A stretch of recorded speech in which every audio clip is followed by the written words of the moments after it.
Abençoados irmãos e irmãs em Cristo Jesus e em Maria Santíssima, que bênção, que graça podermos estar realmente aqui hoje, neste dia de domingo, dia do Senhor, estarmos aqui em volta da palavra, estarmos reunidos em casa com Deus. Realmente é com muita gratidão que nós abrimos o nosso coração para receber vocês e que vocês nos recebam também aí na sua casa, no seu trabalho, no seu lazer, que nós possamos realmente partilhar este momento de fé. Olha, meu irmão e minha irmã, se tem algo que é tão forte na nossa vida, é a oração. Uma vida sem oração, com certeza, é uma vida que nos leva a grandes dificuldades. Nós precisamos, a cada dia, como filhos e filhas de Deus, procurarmos este ambiente de fortalecimento da espiritualidade. Estamos acompanhando tantos vazios, tantas dificuldades, tantas dores, tantas trevas, mas que nós possamos realmente permitir que esta presença de Deus, que esta presença do Cristo vivo, ressuscitado no meio de nós, nos fortaleça, nos coloque diante da certeza desse grande amor. Meu irmão e minha irmã, nesse dia de hoje, Jesus caminha com seus discípulos. Nesse dia de hoje, nesta palavra que vamos ouvir, esses discípulos estão tão tristes, estão tão desesperançosos, mas há um momento em que as coisas mudam na vida deles. Há um momento em que eles abrem a sua casa, o seu coração para Jesus. E às vezes esteja faltando isso para nós. Realmente, permitirmos que os nossos olhos, os olhos da fé, vejam Jesus ao nosso lado. Vejam essa presença do amor nas nossas vidas e que Ele invada a nossa casa, a nossa família, nossas convivências. Por isso, amado irmão e amada irmã, para bem estarmos aqui juntos nesse nosso encontro, vamos traçar sobre nós o sinal da vida, o sinal do amor, o sinal da cruz de nosso Senhor Jesus Cristo. Essa cruz que não é o final, essa cruz que não é a morte, é a vitória, é um recomeço, é um despertar da esperança. É esta cruz de nosso Senhor Jesus Cristo que nos leva à presença do Pai. Por isso, eu te convido a iniciarmos em nome do Pai, do Filho e do Espírito Santo. Amém. Meus irmãos e minhas irmãs, desejo a cada um de vocês paz, amor, desejo uma abençoada convivência, desejo na sua família fraternidade, respeito, diálogo, desejo nos seus desejos realmente muita fortaleza, muita coragem, muita esperança, muita resiliência. Desejo na sua vida todas as bênçãos, toda a sabedoria e discernimento, todo o dom do conselho. Desejo todo o temor, toda a paciência e toda a ciência. Desejo, amado irmão e amada irmã, toda a amizade, tudo aquilo que provém da Santíssima Trindade, em Deus Pai Todo-Poderoso, Criador do céu e da terra, sobre seu Filho Jesus, nosso Redentor, e a luz santificadora do Espírito Santo, esteja aí com você, no seu coração, no seu pensamento, na sua casa, no seu trabalho, aonde você vive e convive. Te desejo tudo isso, para que se fortaleça, para que realmente tenha esta avidez na nossa caminhada, que não é fácil, mas com Cristo tudo haveremos de vencer. Por isso, nós elevamos nossas preces. Devemos confiar, porque o Senhor diz: batei e vos será aberto, pedi e vos será dado. Qual é o pai que o filho pede um pão e ele lhe dá uma serpente? E assim, Deus Pai, que já nos deu tudo, a nossa vida, o nosso corpo, a criação, nossa família, nossos dons, tudo aquilo que circunda a nossa existência, vai sim nos atender. Pode acontecer de não ser no nosso tempo, mas no tempo de Deus, que sempre é o tempo da glória. Por isso, faça o seu pedido, eleve sua prece, confie, meu irmão e minha irmã, porque eu também quero pedir. Eu quero pedir pela minha família, quero pedir pela sua família, quero pedir por todos os casais, por todos aqueles que estão namorando, que estão no noivado, por todos aqueles recém-casados, aqueles que já são casados há muitos e muitos anos. Quero pedir a graça do amor, a graça do respeito, a graça da cordialidade nas palavras, Quero pedir a graça da paciência, a graça da honradez para esses casais. Quero rezar também por todas as nossas crianças e jovens, para que não sejam explorados, para que não sejam machucados diante da maldade de muitas e muitas pessoas. Aliás, vamos pedir que a maldade seja extirpada do coração humano, mas que as crianças não sejam violentadas e que os jovens não abram o seu coração aos vícios, não abram seu coração às prostituições, às drogas, às bebidas, às coisas da violência, para que abram sim o seu coração a Cristo Jesus. Quero pedir por nossos governantes, para que o Senhor sempre os ilumine, mesmo aqueles que não creem, Senhor, toca o coração deles, para que eles tenham realmente o respeito com este povo amado, este povo brasileiro, todos os filhos e filhas no mundo inteiro. Peço, Senhor, por todos esses, então, que têm os seus poderes nas mãos para ajudarem ou para prejudicarem os nossos irmãos. Então vamos pedir realmente iluminação. Quero pedir por todas as famílias que estão enlutadas, por todas aquelas que passam realmente a ausência de seus entes amados. Vamos pedir pelas pessoas que estão passando seus medos, sua escuridão da alma, suas depressões, para que realmente tenham essa luz do Espírito Santo.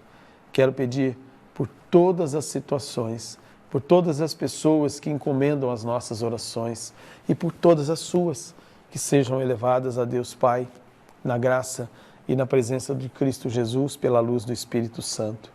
Vamos então pedir esse Espírito Santo que venha sobre nós. Vinde, Espírito Santo, enchei os corações dos vossos fiéis e acendei neles o fogo do vosso amor. Enviai o vosso Espírito e tudo será criado e renovareis a face da terra. Oremos. Ó Deus, que instruíste os corações dos vossos fiéis com a luz do Espírito Santo, fazei que apreciemos retamente todas as coisas segundo o mesmo Espírito e gozemos sempre da sua consolação. Por Cristo, Senhor nosso. Amém, amém, amém. Esta é a oração pedindo a iluminação do Espírito Santo, meu irmão e minha irmã.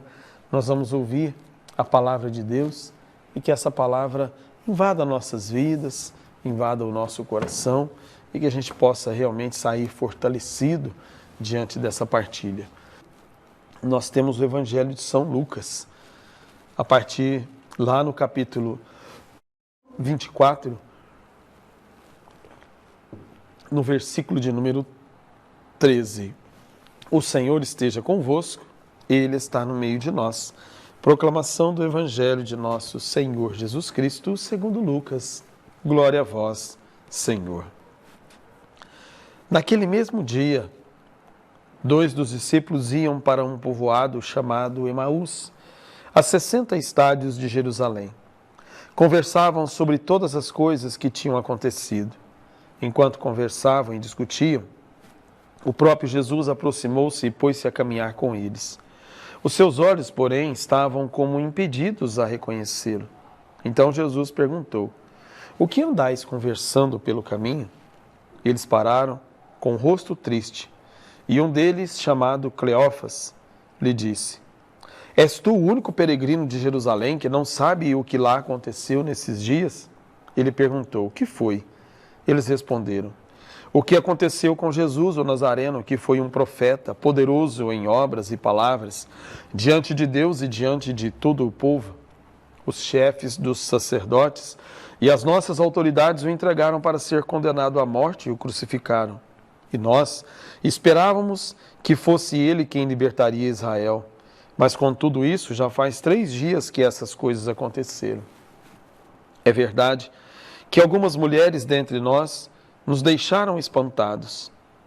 Elas tinham ido de madrugada ao túmulo e, como não encontraram o corpo dele, voltaram dizendo que tinham visto anjos, os quais afirmaram que ele está vivo. Alguns dos nossos foram ao túmulo e encontraram a situação como as mulheres tinham dito. A ele, porém, ninguém viu. Então ele lhes disse: como sois sem inteligência e lentos para crer em tudo que os profetas falaram? Não era necessário que o Cristo sofresse tudo isso para entrar em sua glória? E começando por Moisés E passando por todos os profetas, explicou-lhes em todas as Escrituras o que se referia a ele. Quando chegaram perto do povoado, onde se encaminhavam, ele fez de conta que ia adiante. Eles, porém, insistiram: fica conosco, pois já é tarde e o dia está declinando. Ele entrou para ficar com eles. Depois que se pôs à mesa com eles, tomou o pão, pronunciou a bênção, partiu e deu a eles. Então os olhos deles se abriram e o reconheceram. Ele, porém, desapareceu da vista deles. E diziam um para o outro: não estava ardendo o nosso coração quando ele nos falava pelo caminho e nos abria as Escrituras? Naquela mesma hora, levantaram-se e voltaram a Jerusalém, onde encontraram reunidos os 11 e os outros discípulos. E estes confirmaram: realmente, o Senhor ressuscitou e apareceu a Simão. Então, os dois relataram o que acontecera no caminho e como o haviam reconhecido ao partir o pão. Palavra da salvação. Glória a vós, Senhor. Abençoados e amados irmãos e irmãs em Cristo Jesus e em Maria Santíssima. Realmente, este texto nos leva a profundas e necessárias reflexões da nossa vida e da nossa fé. Nós estamos ainda neste relato do primeiro dia, o dia da ressurreição de nosso Senhor Jesus Cristo. Aquele dia que mudou a vida de todos os discípulos, de todos os romanos, de todos os religiosos, de todos os fariseus, saduceus, de toda a humanidade. O dia da ressurreição de nosso Senhor Jesus Cristo é realmente um acontecimento onde a humanidade até hoje não compreende diante do seu modo de ver e de viver. Porque é o dia da graça, é o dia da bênção, é o dia da vida. E vejam bem que Jesus caminhou com aqueles discípulos. E nós estamos hoje na presença de dois discípulos decepcionados. Eles se decepcionaram com a comunidade, eles se decepcionaram com Jesus, eles estavam tristes porque estavam voltando para sua casa, não estavam reunidos como aqueles homens estavam, não estavam no cenáculo, e ali voltando para sua casa, para a sua vidinha, com a sua tristeza, as suas amarguras. Esta dupla de discípulos, muitos e muitos teólogos dizem que podem ser um casal. Se estamos com Cleófas, poderíamos estar com Maria de Cleófas.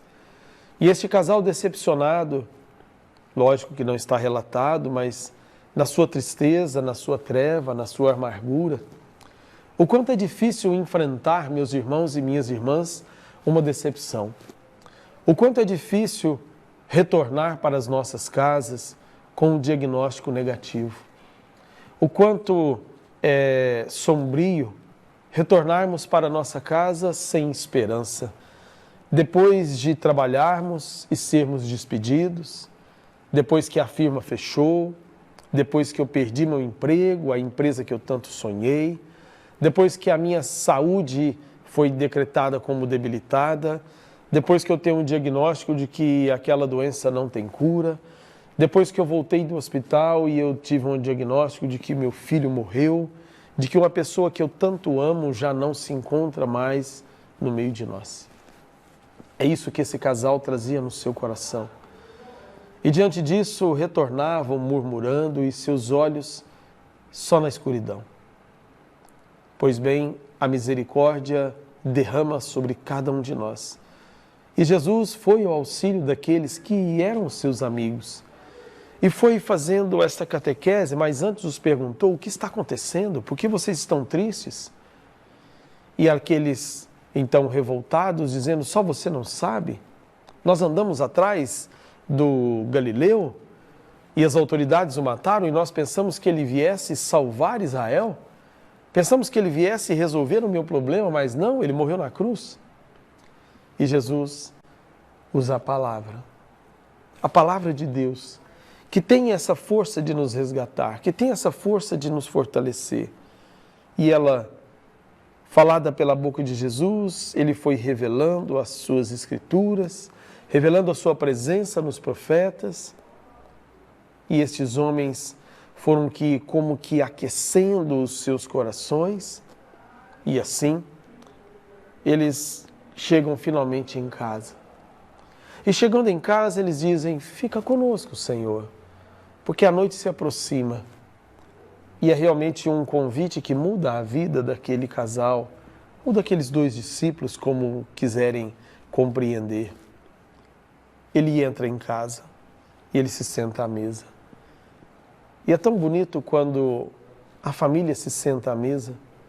É uma prática tão abençoada se sentar à mesa e permitir que Jesus esteja na nossa mesa e não somente o celular, não somente as intrigas, as indiferenças, mas colocar o alimento e permitir que Jesus abençoe esse alimento. E até aquele instante eles não tinham notado que era Jesus que estava com eles. Mas quando Jesus pega o pão e o abençoa, e nos ensina que também devemos abençoar o pão nosso de cada dia, porque aquilo é bênção. Pois pense, quantas pessoas queriam hoje comer um pedaço de pão e não podem? Quantas pessoas queriam sentar à mesa com sua família e não podem? Podem ser porque estão nas guerras, na destruição, porque estão nos leitos dos hospitais, porque estão adoecidos, porque estão impedidos de estar com a sua família. Quantos encarcerados, arrependidos de trás das grades, quantos pais, quantas mães, quantos filhos queriam estar do lado dos seus para uma única refeição e não estão. E nós que temos essa oportunidade, não abençoamos o pão. E assim, meus irmãos, Jesus abençoa aquele alimento e o reparte. E nesse instante, eles reconhecem Jesus. E ao reconhecer Jesus, Jesus não precisa mais estar ali em carne. Ele não precisa estar ali no seu corpo glorioso. Ele deixa aquela família com o pão abençoado. E é com esse pão abençoado que a gente deve se reencontrar na esperança. E ao se reencontrar na esperança, esses medos, essas trevas dos nossos olhos serem extirpadas e que nós possamos ver a graça de sermos filhos e filhas de Deus e nesse instante termos a coragem de anunciar: eu vi Jesus. Aquele caminho que estava tão difícil para ser seguido, porque ele foi feito na tristeza, na escuridão, na treva, no sofrimento, na decepção, atrás de um Deus que eu construí, agora ele é percorrido com esperança, com alegria, com vitalidade da fé. E rapidamente, mesmo que esteja à noite, eles retornam para a comunidade. Eles estão de novo na comunidade. E na comunidade eles testemunham: eu vi Jesus. Aquilo que as mulheres disseram é verdade. Eu o vi. Ele estava na minha casa. Ele partiu o pão. Ele abençoou o pão diante dos nossos olhos. E é por isso que nós estamos aqui na comunidade. Porque eu sei que na comunidade ele vai se manifestar novamente. Assim, amado irmão e amada irmã, esse é o caminho daqueles que seguem a Cristo. A realmente permitir que a palavra nos conduza em todos os momentos de nossa vida. Porque antes de Jesus abençoar o pão, ele os abençoou com a palavra. E a gente precisa ter, por isso que nas nossas celebrações nós temos o pão da palavra e o pão da Eucaristia. O pão da palavra que alimenta o nosso conhecimento humano, que alimenta os nossos raciocínios, os nossos pensamentos, e o pão da Eucaristia que celebra a presença de Jesus na mesa da nossa casa. E diante desses dois pães, a nossa salvação. Por isso essa caminhada com os discípulos de Emaús é a nossa caminhada. Que a gente possa não construir o Deus de acordo com o nosso pensamento, mas pedir que o Espírito Santo nos revele Deus. Eu não posso definir Deus, mas eu posso viver Deus. Eu não posso realmente descrever Deus, mas eu posso me permitir ser amado e ser utilizado como um vaso para que Deus utilize todas as suas virtudes na minha vida. Que a gente possa aprender a dar o testemunho, que a gente possa aprender a abrir as nossas casas, a nossa família para a presença de Jesus, para que não tenhamos somente trevas, que na nossa mesa da refeição nós possamos ter a presença do Cristo nos abençoando. Abençoando o pai que trabalhou durante todo o dia ou durante toda a semana para ter aquele momento, mesmo que seja pequenino, com seus filhos. Abençoando a mãe que na labuta diária do cuidar duplo das suas jornadas no trabalho e na sua casa, tenha a felicidade de ser realmente essa fortaleza que se senta à mesa com os seus filhos. Ter a graça de ter os filhos abençoados na sua mesa, todos vivos e todos protegidos de tantas circunstâncias negativas que nós temos. Por isso a presença de Jesus na nossa casa. Por isso a presença de Jesus no fruto do nosso trabalho. Por isso a presença de Jesus nos momentos de tribulação e dificuldade. Por isso a presença de Jesus no seio da comunidade, que se reúne. Porque aqui é certeza que Ele vai se manifestar. Porque nós estamos juntos. E mesmo diante das nossas tribulações e de nossas dores, Ele nos deseja a paz. E que essa paz seja construída pelo pão da palavra e pelo pão da Eucaristia e pelo pão da família. Abençoados e amados irmãos, desejo a cada um de vocês a presença de Jesus e a fortaleza deste abundante amor de Deus em vossas vidas. Louvado seja nosso Senhor Jesus Cristo, para sempre, todo sempre seja louvado. Que bênção podermos partilhar esta palavra, não é, meu irmão e minha irmã? E assim nós temos essa gratidão. Gratidão a Jesus por vir ao nosso auxílio quando a gente está realmente nessas trevas da espiritualidade. Venha, Senhor, e contigo venceremos hoje e sempre. E a Santa Igreja nos coloca diante de grandes festividades nesta semana. Estamos na terceira semana da Páscoa, mas nesta semana nós temos aí, dia 23, domingo, hoje, nós celebramos São Jorge, este mesmo, São Jorge Guerreiro, ele que é do ano de 275 e 280. Nós temos que ele, 23 de abril de 303, foi o falecimento. Também conhecido como Jorge da Capadócia. Conforme a tradição, um soldado romano no exército do imperador Diocleciano, venerado como mártir. São Jorge é um dos santos mais venerados na Igreja Católica e Ortodoxa, bem como na comunhão anglicana. É imortalizado na lenda em que mata um dragão. É também um dos 14 santos auxiliares no cânon do Papa Gelásio. São Jorge é mencionado entre aqueles que foram justamente reverenciados pelos homens e cujos atos são conhecidos somente por Deus. Considerado como um dos mais proeminentes santos militares. A memória de São Jorge é celebrada no dia 23 de abril e também no dia 3 de novembro. A primeira é a data de sua morte, a segunda de sua consagração à Santa Igreja. São Jorge é considerado realmente este patrono que matou um dragão, que ele ajudou a Santa Igreja durante as guerras e ele foi um daqueles que ajudaram a destruir o dragão daqueles inimigos que invadiam e matavam tão terrivelmente várias e várias pessoas inocentes. Então tá aí, São Jorge, dia 23. Dia 25 nós rezamos São Marcos Evangelista, ele mesmo. Ele foi discípulo e apóstolo de Paulo de Tarso e posteriormente de Pedro. é tradicionalmente considerado como autor de um dos evangelhos. Ele é também um dos 70 discípulos e venerado como santo pela Igreja cristã, dentre as quais a católica e ortodoxa e a copta, a qual o considera propriamente o patriarca, fundador da Igreja de Alexandria, uma das principais sés do cristianismo primitivo. Então, dia 25, rezamos São Marcos Evangelista.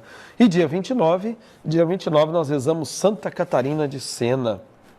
Ela mesma, nascida em Catarina, ela nasceu em Roma, em Siena, dia 25 de março, e faleceu em Roma no dia 29 de abril de 1380.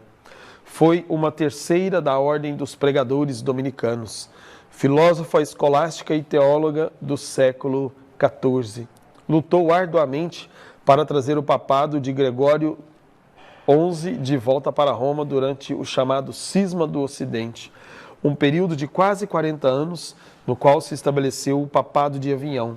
E também foi fundamental para a restauração da paz entre as cidades-estado italiana. Nascida em Siena, ela cresceu lá e queria muito cedo se consagrar a Deus, contra a vontade de seus pais. Ela se juntou às Irmãs da Penitência de São Domingos e fez seus votos lá. Muito rapidamente marcada por fenômenos místicos, como estigma e casamento místico, ela se deu a conhecer. Então, dia 29, rezamos Santa Catarina de Sena. E assim, amados irmãos e irmãs, nós temos muitos e muitos santos para nos lembrar este caminho de seguir a Jesus. Que a gente possa também se inspirar nesta espiritualidade, nessa entrega desses homens e mulheres que nos dão este exemplo, esse testemunho da presença de Jesus vivo e ressuscitado no meio de nós. E assim, nós estamos aqui, vamos fazer as nossas orações para pedirmos, a bênção sobre esta porção de água que nós preparamos aqui nesse nosso encontro e você também preparou aí na sua casa. Vamos rezar a oração que o Senhor nos ensinou para que nós possamos pedir essa bênção. Pai nosso que estais nos céus, santificado seja o vosso nome, venha a nós o vosso reino, seja feita a vossa vontade, assim na terra como no céu. O pão nosso de cada dia nos dai hoje, perdoai-nos as nossas ofensas, assim como nós perdoamos a quem nos tem ofendido. E não nos deixeis cair em tentação, mas livrai-nos do mal. Amém. Que o Senhor nos livre de todos os males e nos fortaleça na nossa caminhada. A nossa proteção está no nome do Senhor, que fez o céu e a terra. Vos pedimos humildemente, Deus Pai rico em amor e bondade, volvei seu olhar e desça sobre essa porção de água vossas bênçãos, que possa nos renovar na espiritualidade, retirar as escuridões e trevas do nosso coração e nos colocar diante da sua presença, nos abençoando, nos guardando e nos protegendo. Pedimos essa bênção na intercessão da bem-aventurada Virgem Maria e do bom e amado São José, em nome do Pai, Filho e Espírito Santo. Amém, amém, amém. Irmãos e irmãs, bênção chegarmos aqui e que Ele continue nos abençoando. Santo anjo do Senhor, meu zeloso e guardador, se a ti me confiou a piedade divina, sempre me rege, me guarde, me governe, me ilumine. Amém, amém, amém. Peçamos a bênção de Deus sobre nós. O Senhor esteja convosco, Ele está no meio de nós. Que o Senhor vos abençoe e vos guarde. Amém. Que o Senhor vos mostre a sua face e se compadeça de vós. Amém. Que o Senhor volva para vós o seu rosto e vos dê a sua paz. Amém. Desça sobre nós, sobre nossas vidas e famílias, sobre nosso trabalho e nossa semana, a bênção do Deus Todo-Poderoso, o Pai, Filho e Espírito Santo. Amém, amém, amém. Sagrada Família de Nazaré, abençoai nossos lares, protegei nossas famílias e dai-nos a paz. Jesus, Maria e José, nossa família vossa é. Irmãos e irmãs, rezem por nós, que nós estamos rezando por cada um de vocês. Se eu estivesse aí, eu te daria um abraço fraterno, um beijo no coração. Tenha um domingo do Senhor glorificado na presença do Cristo. Uma semana de muitas bênçãos, muita partilha e convivência na família, muita realização no trabalho. Domingo que vem, em Casa com Deus, é o nosso encontro. Mas isso somente se Deus nos permitir. E Ele há de nos permitir na sua graça. Por isso, Semana de muitas bênçãos e até lá, se Deus quiser.